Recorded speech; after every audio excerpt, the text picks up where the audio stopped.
جو اس وقت خود کالا پانی میں قید تھے، اپنی کتاب تواریخ عجیبہ میں شیر علی کے حوالے سے ایک اہم بات بیان کرتے ہیں۔ شیر علی کا کہنا تھا کہ جس قتل میں اسے عمر قید دی گئی وہ اس نے نہیں کیا تھا، اور اس سزا کے بعد اس نے فیصلہ کیا تھا کہ اگر کبھی موقع ملا تو وہ کسی بڑے انگریز افسر کو قتل کرے گا۔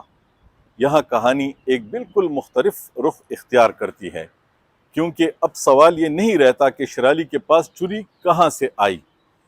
سوال یہ بنتا ہے وہ اس موقع کا انتظار کب سے کر رہا تھا، اور پھر قسمت نے ایک ایسا شخص اس کے سامنے لا کھڑا کیا جس کے بارے میں شاید شیر علی نے بھی کبھی تصور بھی نہیں کیا ہوگا، خود وائسرائے ہند لارڈ میو کالا پانی۔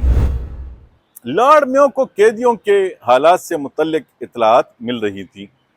اس نے قیدیوں کے لیے بعض اصلاحات بھی کی تھی اور خود انڈمان کا دورہ کر کے حالات دیکھنا چاہتا تھا۔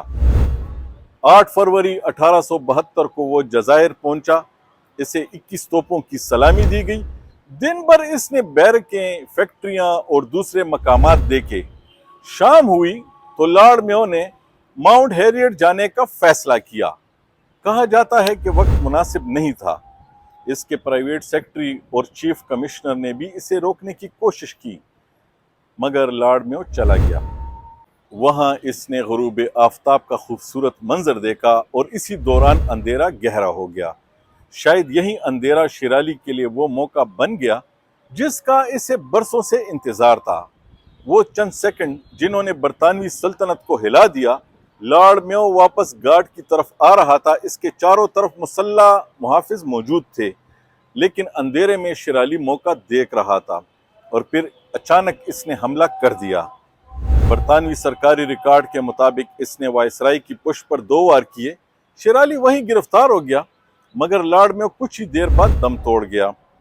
ایک ایسا شخص جس کے اختیار کے نیچے برصغیر کا بہت بڑا خطہ تھا، اسے ایک ایسے قیدی نے قتل کر دیا جس کے پاس نہ فوج تھی، نہ کوئی ریاست، نہ جدید ہتھیار، صرف ایک موقع تھا۔ اب انگریزوں کے سامنے بڑا سوال تھا۔ لارڈ میو کا قتل صرف ایک قتل نہیں تھا، یہ برطانوی نظام حکومت اور اس کی سیکیورٹی کے لیے بہت بڑا دھچکا تھا۔ اور ایک سوال فوراً پیدا ہوا، کیا ایک معمولی قیدی اکیلا اتنا بڑا قدم اٹھا سکتا تھا، یا اس کے پیچھے کوئی بہت بڑی سازش تھی؟ یہ سوال اس لیے بھی اہم تھا کیونکہ اس دور میں برطانوی حکومت بعض مسلمان مذہبی رہنماؤں اور ان تحریکوں کے بارے میں پہلے ہی سخت تشویش میں مبتلا تھی جنہیں وہ وہابی تحریک سے جوڑتی تھی۔ تفتیش شروع ہوئی، کوشش کی گئی کہ شیر علی کا تعلق جیل میں موجود بعض مذہبی شخصیات سے ثابت کیا جائے، لیکن ڈاکٹر ہیلن جیمز کی تحقیق کے مطابق تفتیش کار مطلوبہ تعلق ثابت نہیں کر سکے، اور خود شیر علی بھی اپنے اقدام کی ذمہ داری اپنے اوپر لیتا رہا۔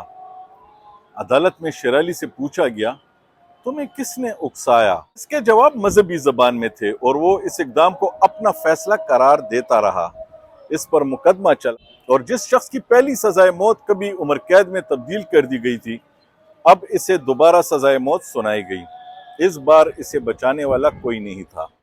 اس کی پھانسی کے وقت کے بارے میں مختلف تاریخی روایات میں شیر علی کے آخری لمحات کا ذکر ملتا ہے، اور روایات میں اسے موت سے خوفزدہ ہونے کے بجائے اپنے انجام کے لیے تیار دکھایا گیا ہے۔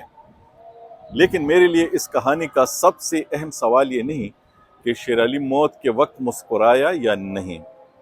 اصل سوال کچھ اور ہے۔ شیر علی افریدی آخر تھا کون؟ ایک قاتل، ایک ایسا قیدی جو اپنے مقدمے اور سزا کا انتقام لینا چاہتا تھا، ایک مذہبی جذبے سے متاثر شخص، یا برطانوی استعمار کے خلاف مزاحمت کرنے والا ایک قبائلی؟